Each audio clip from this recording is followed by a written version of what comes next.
రాయలసీమని రతనాల సీమ చేస్తామని కూడా ఆయన మాట్లాడారండి. చంద్రబాబు గారే మొన్న ఈ మధ్య కేవలం ఆయన రాజకీయ డ్రామాలే తప్ప ప్రజల కోసం ఏ రోజు కూడా పోరాటం చేసినటువంటి వ్యక్తి చంద్రబాబు నాయుడు గారు కాదు. పరిపాలన కూడా ప్రజల కోసం చేయడు. రైట్. నాగార్జున గారు మీరేమంటారు? రాయలసీమ ముద్దుబిడ్డ మన జగన్ అన్న గత 5 సంవత్సరాల్లో ప్రాజెక్టులన్నీ కట్టేశాడు కదా, ఇక కట్టడానికి ఏముంది అంటే రాయలసీమని జగన్మోహన్ రెడ్డి ఒక్క ప్రాజెక్ట్ కట్టలేదు కాబట్టి ఇప్పుడు ఏదో చంద్రబాబు గారిని అడుగుతున్నాడు. నాగార్జున గారికి అందరి నీవా గాలేరు నగరిలో నీళ్లు ఎక్కడెక్కడ వచ్చాయి, ఏ ప్రాంతాల్లో వచ్చాయి, నేను తీసుకెళ్తా, వస్తారా? Open challenge. నేను వస్తా, సిద్ధంగా ఉన్నా. ఎక్కడ సమయము ఎక్కడ వేదిక చెప్తే నేనే వచ్చి తీసుకెళ్తా, మిమ్మల్ని నేనే వచ్చి తీసుకెళ్తా.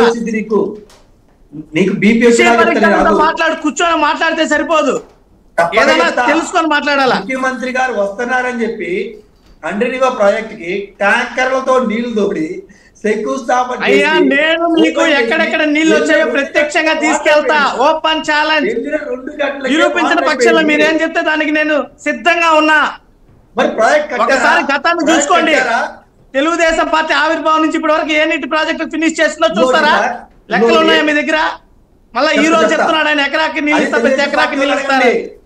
అధికార పక్షాన్ని నిలదీసి ప్రజలకు మేలు చేయండి.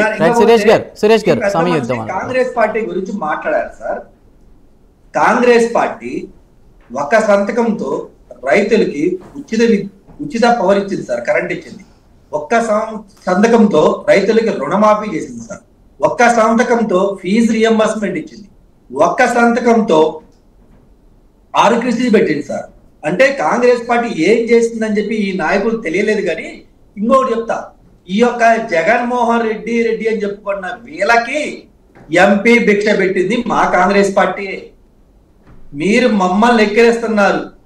మీ జగన్మోహన్ రెడ్డి ఒక్క అవకాశం చూపించండి, ఒక్క అవకాశం ఇవ్వండి, మా తండ్రి కంటే మంచి పాలన చేస్తా అని చెప్పి కాంగ్రెస్ పార్టీ చేసిన మంచి పనులు, అభివృద్ధి పనులు, సంక్షేమాన్ని చూపించే మీరు గత 2019 ముందు ఓటు అడిగి అధికారంలోకి వచ్చారు.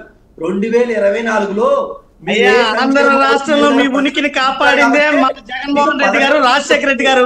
మళ్ళా మీరు మా కాంగ్రెస్ పార్టీ అంటే భారతదేశానికే పట్టిన దరిద్రం అని ఇందాక చెప్పాను. కాంగ్రెస్ పార్టీ మా జగన్మోహన్ రెడ్డి గారు కానీ రాజశేఖర రెడ్డి గారు కానీ మీ పార్టీకి జీవాన్ని పోసాడు ఆంధ్ర రాష్ట్రంలో.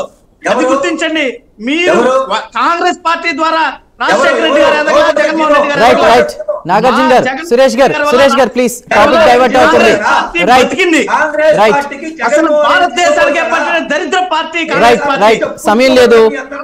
దేశంలోనే దరిద్రపు పార్టీ ఏదైనా ఉందంటే తెలుగు ప్రజలు ఎప్పటికీ తెలుగు కాంగ్రెస్ పార్టీని క్షమించబోరు. తెలుగు జాతి ఉన్నంత వరకు పార్టీకి పుట్టగతులు ఉండవు ఆంధ్ర రాష్ట్రంలో.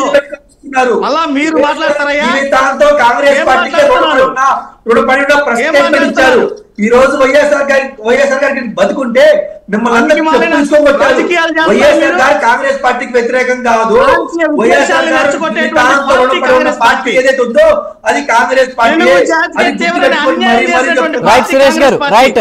మిమ్మల్ని రాష్ట్రంలో రాజశేఖర రెడ్డి గారు, మీ ఉనికిని కాపాడింది రాజశేఖర రెడ్డి గారు.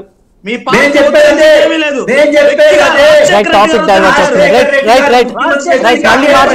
మళ్ళీ మాట్లాడదాం. సురేష్ గారు థ్యాంక్ యూ. పసుపులేటి సురేష్ గారు థ్యాంక్ యూ. అదేవిధంగా హర్షవర్ధన్ గారు